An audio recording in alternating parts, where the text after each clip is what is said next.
សួស្តីបងប្អូនទាំងអស់គ្នាថ្ងៃនេះមកជួបនាងខ្ញុំទៀតហើយជាមួយរបៀបនៃការស្ងោរស៊ុបមាន់ខ្មៅងាយចាដែលសម្រាប់ស៊ុបនេះដែរគឺយើងញ៉ាំនៅពេលក្តៅគឺពិតជាល្អមែនតើសម្រាប់សុខភាពណាជាប្រភេទម្ហូបចិន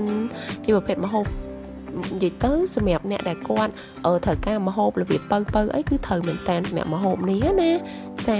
ហើយសម្រាប់ការធ្វើស៊ុបមាន់ហ្នឹងគឺមានភាពងាយស្រួលខ្លាំងមែនតើដែលយើងគ្រាន់តែរំងាស់ចោលរយៈពេល2ម៉ោងអីគឺយើងអាចទទួលទានបានហើយនេះណាគឺពិតជាថាទំនងខ្លាំងមែនតើបង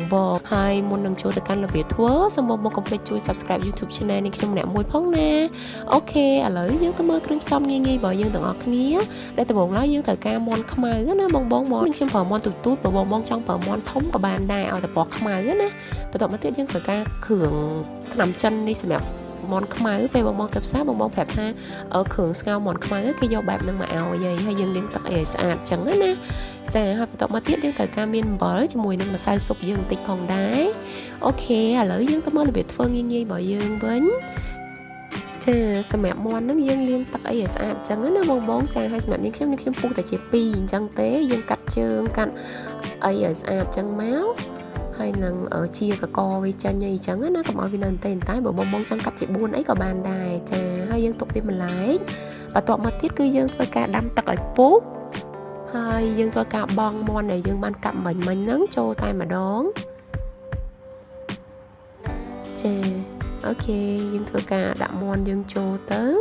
ចាបន្ទាប់ពីយើងដាក់មាន់យើងចូលហើយយើងធ្វើការដាក់គ្រឿងត្រាំចិននេះបងអានេះដូចជាដលងណាយើងដាក់ចូលមុនគេព្រោះដោយសារតែអានឹងយូរផុយបងចាអញ្ចឹងយើងដាក់ចូលជាមួយមាន់តែម្ដងហើយបន្ទាប់មកគឺយើងបិទគម្របទុកចាំរហូតដល់ទឹកពុះចាបន្ទាប់ពីទឹកយើងបានពុះហើយ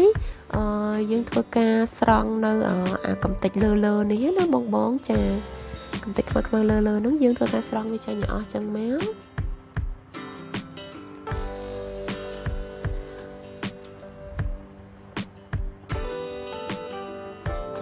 បន្ទាប់មកទៀតគឺយើងធ្វើការដាក់គ្រឿងម្សៅស៊ុបយើងចូលជាមួយនឹងអំបិលផងដែរ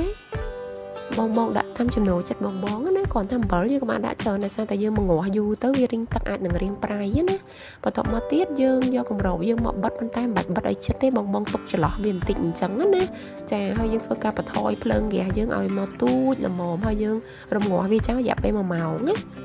អូខេបន្ទាប់ពី1ម៉ោងក្រោយមកដលងយើងរៀងបានរីកហើយបងចាហើយយើងអាចបន្ថែមជាមួយនឹងគ្រឿងស៊ុបមាន់ដែលនៅសល់ហ្នឹងចូលទៅទាំងអស់ណាបងចាបន្ទាប់ពីយើងបានបង់គ្រឿងរួចរាល់អស់ហើយយើងធ្វើការរំងាស់មាន់យើងស៊ុបមាន់យើងហ្នឹងចោលរយៈពេល1ម៉ោងបន្ថែមទៀតណាបងប៉ុន្តែពេលដែលយើងបិទគម្របហ្នឹងគឺយើងបិទដូចលើកមុនដែរយើងអត់បិទឲ្យជិតទេគឺយើងទុកចន្លោះវាចាបន្ទាប់ពី1ម៉ោងក្រោយមកគឺស៊ុបមាន់យើងបានរួចរាល់ជាស្រេចនេះណែចាយើងអាចដួសដាក់ចានញ៉ាំក្តៅបែបនេះមកហើយគឺថាឈ្ងុយក្លិនថ្នាំជាមួយនឹងមាន់យើងខ្លាំងមែនតែនចាអូខេឥឡូវវីដេអូហ្នឹងបានមកដល់ទីបញ្ចប់ហើយដូច្នេះបើសិនបងប្អូនពេញចិត្តសូមកុំភ្លេចជួយ Subscribe YouTube Channel នេះខ្ញុំម្នាក់មួយផងណាហើយបើសិនបងកំពុងទស្សនានៅលើ Facebook កុំភ្លេច click like page នេះយាយជាមួយនឹង like ឬក៏ share វីដេអូនេះឲ្យបានច្រើនផងអរគុណច្រើនជួបគ្នានៅវីដេអូក្រោយបាយបាយ